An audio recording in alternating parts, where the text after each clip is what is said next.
This is a very special moment. I am honored and I am humbled. I am sitting here with the leader of the Ahmadi religion of peace and light, the riser from the family Muhammad, Abu Sadiq Abdullah Hashim, the author of this book, The Holy Gospel, Goal of the Wise, the reason for the persecution of over 100 members of the Ahmadi religion of peace and light, who yesterday went to the Turkish border with Bulgaria at the Kapakul border and were faced with extreme violence from the Turkish border police when all they were doing was seeking their asylum for the right to life in Bulgaria. What are your thoughts of what took place yesterday on the Turkish border? So, أعوذ بالله من الشيطان اللعين الرجيم بسم الله الرحمن الرحيم اللهم صل على محمد وآل محمد إلى إمام المهديين وسلم تسليما. So basically this whole situation, it started a while back, as you know, and that was with the believers in Algeria and in Iran and Iraq and several other countries beginning to face persecution in their countries simply for being believers. The Algerians, they were arrested, they were sentenced to jail, charged with various charges that included blasphemy and offending the Prophet Muhammad sallallahu alaihi wasallam, and other charges without even the authorities understanding or taking the time to understand our beliefs. It became clear that the Algerians, the Iranians, the Iraqis, the Thai, the Jordanians, the believers in these countries were unable to practice their faith, right? And all countries around the world, and the United Nations has also stated that it is a human right, it's a basic human right that an individual has the freedom of thought, expression, and religion. Yes. So after Amnesty International got involved and wrote some press releases about the Ansar in Algeria, and after the Ansar were arrested in Iran, and basically they were facing possible death sentences. They were beaten, they were tortured. Europe's largest human rights organization, Human Rights Without Frontiers, got involved. They covered the story. We made a lot of noise about it. And the Iranian believers that were out of jail, not all of them, but some of them, were able to flee, and some of them that were out on bail managed to flee. And so they literally marched through the snow and walked on foot through the mountains in order to attempt to go into Turkey. Their family members who were believers who were not arrested, they flew into Turkey. The reason why believers started to gather into Turkey was because Turkey was the country that most of these people could actually have access to. They could get visas to. And so there were some believers in Turkey that were over there, but they were believing undercover, not in the open, because they also feared the backlash of the government over there. And so they all just gathered together and began to help one another in gathering and creating a small community with the purpose and the goal of seeking asylum in a free country. Yes. And since the European Union and the United States and the West has framed itself as being the leading human rights protectors and advocates, and that they are the light of freedom and democracy around the world, and naturally the goal of these believers was to seek asylum in the closest free country that they can gain entry to. They did not, however, want to break any laws. They didn't want to offend anybody. They didn't want to reflect bad on the dawah or the call. And so they decided that, you know, since it is illegal, that they basically enter into any of the countries through smuggling, since it is illegal to cut the fences and crawl through, that the best thing that they should do is to submit themselves at the border to the border police and claim asylum. We sought the advice of lawyers. We contacted human rights organizations. a letter was drafted to the Bulgarian border police and also to the Turkish border police. So we addressed the Turks and the Bulgarians. And the believers requested asylum with the backing of 28 European and American human rights organizations and bodies. They all signed it, saying that we admit and we recognize that the followers of the Ahmadi religion of peace and light are in danger. We recognize that the followers of the Ahmadi religion of peace and light have a right to apply for asylum in a peaceful way by submitting a request to the border police in Bulgaria.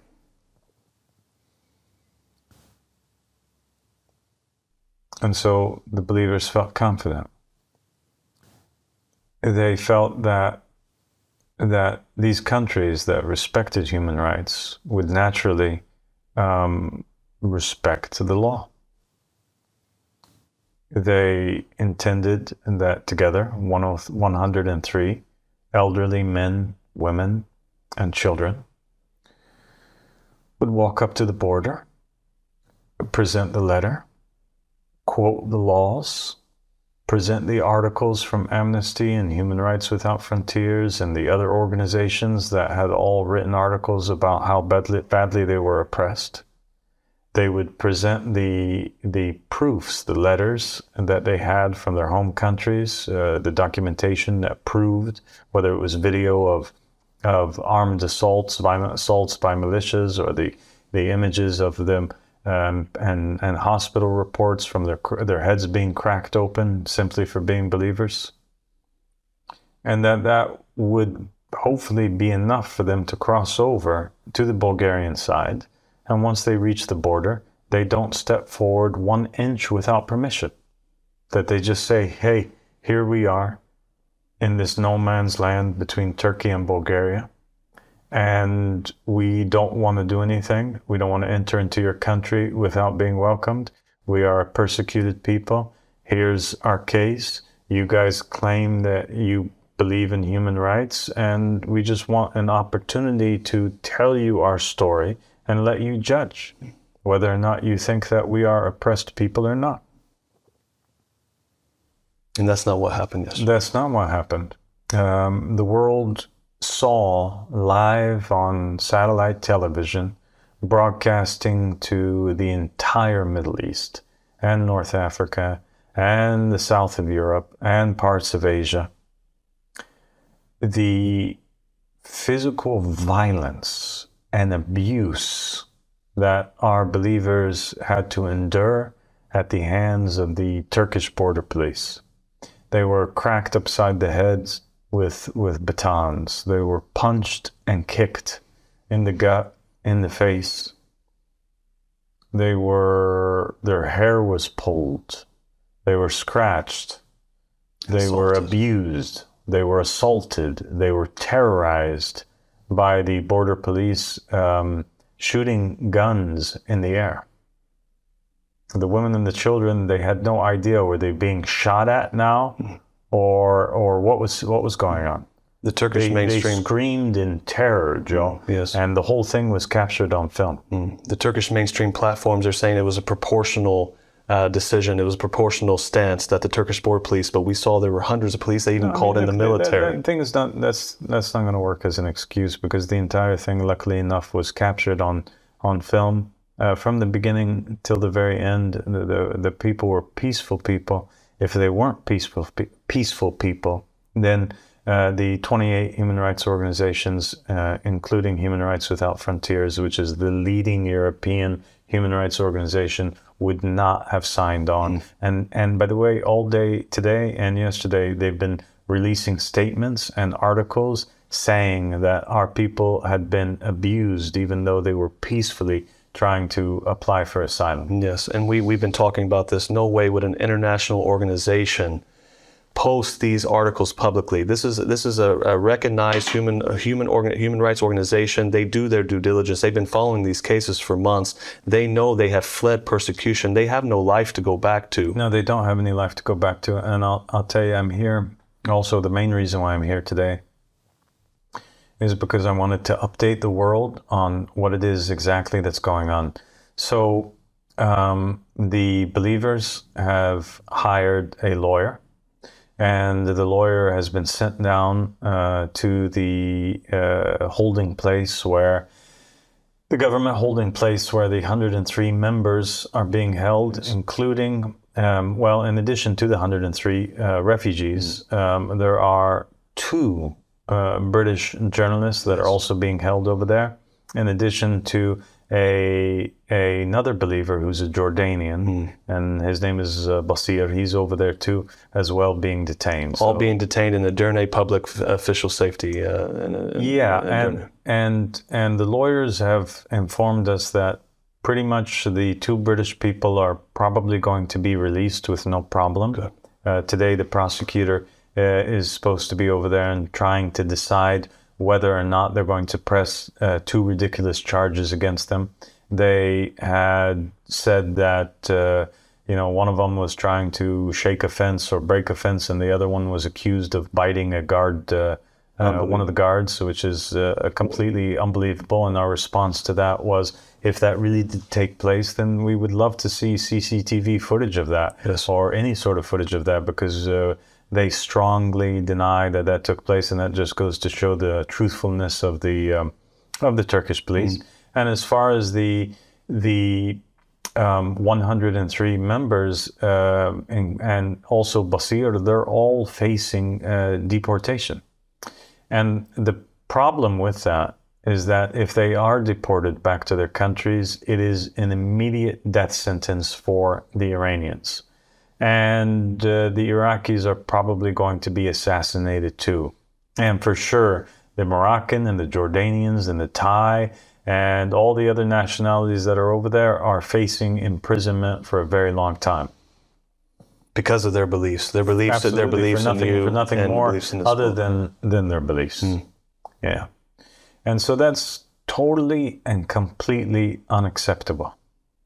And as the leader of the Ahmadi religion of peace and light, which has thousands upon thousands of members, believers worldwide and in almost every country on the earth, I am demanding that the governments of the world do something to stop the deportation of these people.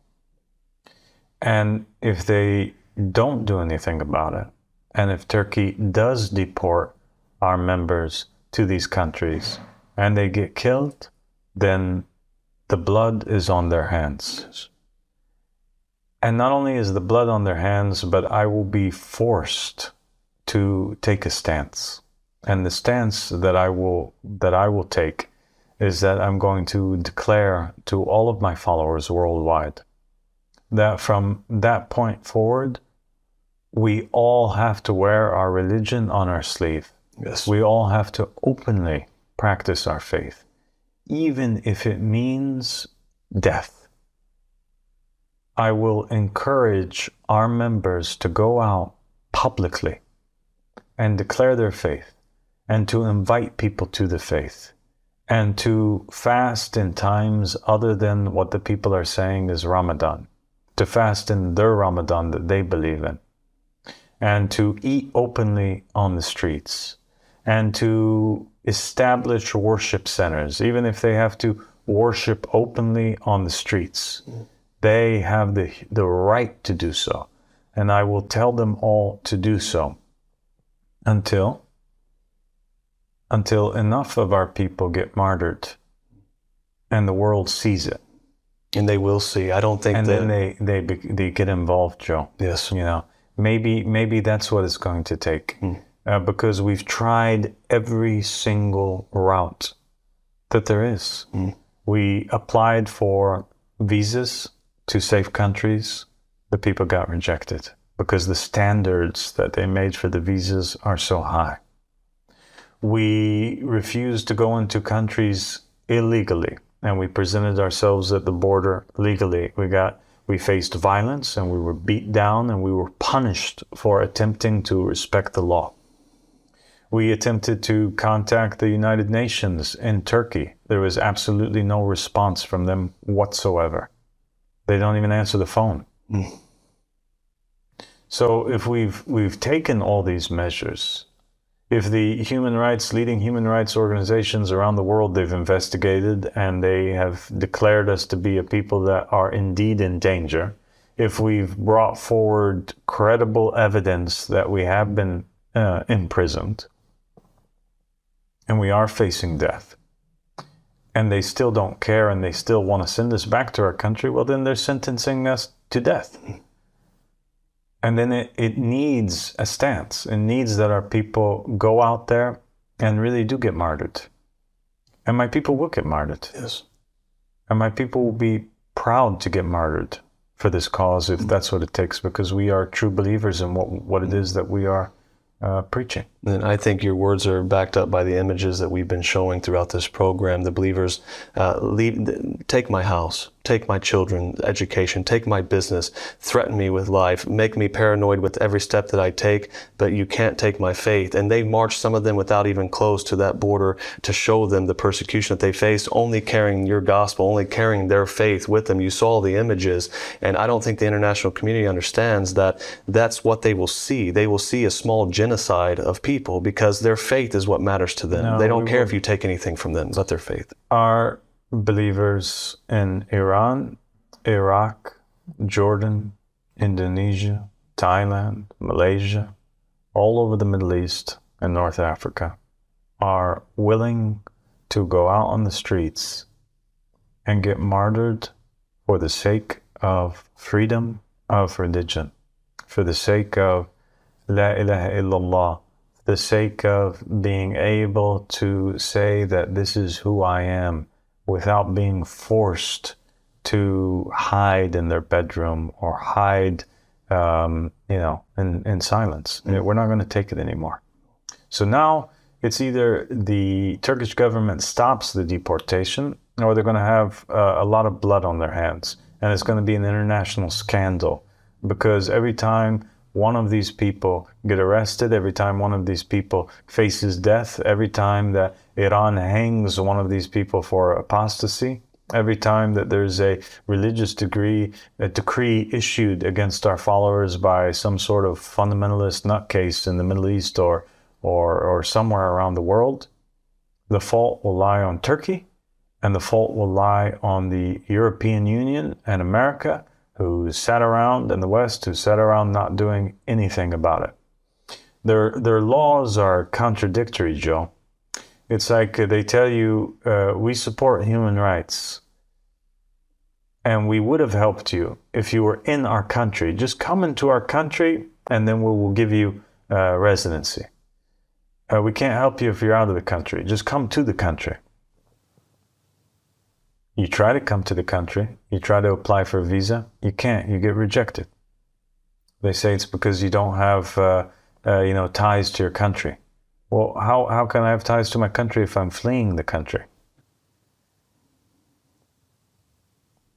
We walk up to a fence, or walk up to one of the sides of the country. We find a fence all around it, or a wall. We don't want to break through. It's illegal. We believe that if we did that, that would reflect not so nicely. Why would these people welcome us into their homes if we're breaking in? We don't feel like that's what we should do. And we also respect the European country and its population's money that it spent on building these fences and building these walls. They put it there to prevent people from coming in. So why would we break it and force ourselves in? The only way to enter is through the door. And yet they have agreements between them and Turkey that prevent people from crossing through. So what is it that we shall do? The only choice that we have now is to die and to make a statement. The revolution of the Arab Spring, it all started because there was a man that had just taken enough oppression. He's just had enough oppression that he set himself on fire. And that was the spark. that caused the entire Middle East to revolt. The blood of that man. The Buddhists in Tibet, in different parts of the world, how did they protest? How did they revolt? They set themselves on fire. And the West was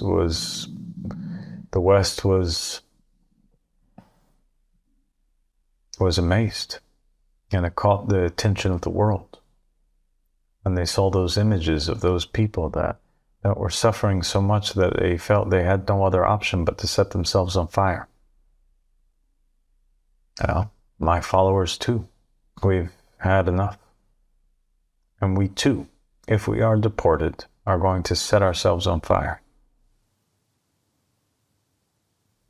Abu Sadiq, I'd like to thank you for your time. Thank you. Thank you for delivering this message. I know that the believers at home have taken that statement, have heard you loud and clear, and I hope and I pray for Turkey that they heed international law and they take this opportunity. They really take this opportunity in front of the international community to do what's right. Thank you. Thank you.